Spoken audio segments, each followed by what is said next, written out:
ಮಂಗಳೂರು ವಿದ್ಯಾರ್ಥಿಗಳ ನಡೆ ಸಾಮರಸ್ಯದೆಡೆ ಜನವರಿ 1ರಿಂದ 25ರವರೆಗೆ ಕಾರ್ಯಕ್ರಮವಾಗಿ ನಡೆಸಲಾಗುವುದು ಎಂದು ಮಂಗಳೂರಿನ ಕಾಂಗ್ರೆಸ್ ಕಚೇರಿ ಪತ್ರಿಕಾಗೋಷ್ಠಿಯಲ್ಲಿ ಸಾಮರಸ್ಯದೆಡೆಗೆ ವಿದ್ಯಾರ್ಥಿಗಳ ನಡೆ ಕರಪತ್ರ ಎಂಬ ಬಿಡುಗಡೆ ಕಾರ್ಯಕ್ರಮವು ನಡೆಯಿತು.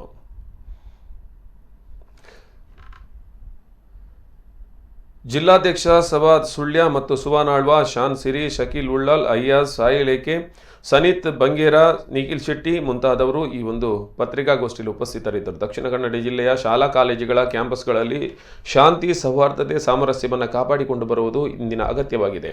ಇಂದಿನ ಮಕ್ಕಳೇ ಮುಂದಿನ ದೇಶದ ಆಸ್ತಿಯಾಗಲಿದ್ದಾರೆ. ಆದರೆ ಕೆಲ ಸ್ಥಾಪಿತ ಹಿತಾಸಕ್ತಿಗಳು ರಾಜಕೀಯ ಲಾಭಕ್ಕಾಗಿ ಕಾಲೇಜ್ ಕ್ಯಾಂಪಸ್ಗಳಲ್ಲಿ ನಿರಂತರ ಶಾಂತಿ ಕದಡುವ ಕೆಲಸ ಮಾಡುತ್ತಿವೆ ಎಂದರು. ಎಲ್ಲ ಮಾಧ್ಯಮ ಬಂಧುಗಳಿಗೆ ನಮಸ್ಕಾರ ಮಾಡ್ತಾ, ನಡೆ ಸಾಮರಸ್ಯದೆಡೆ NSUI ದಕ್ಷಿಣ ಕನ್ನಡದ ವತಿಯಿಂದ ಈ ಕಾರ್ಯಕ್ರಮವನ್ನ ಜನವರಿ 1ರಿಂದ ಆರಂಭಿಸಲಾಗ್ತಾ ಇದೆ.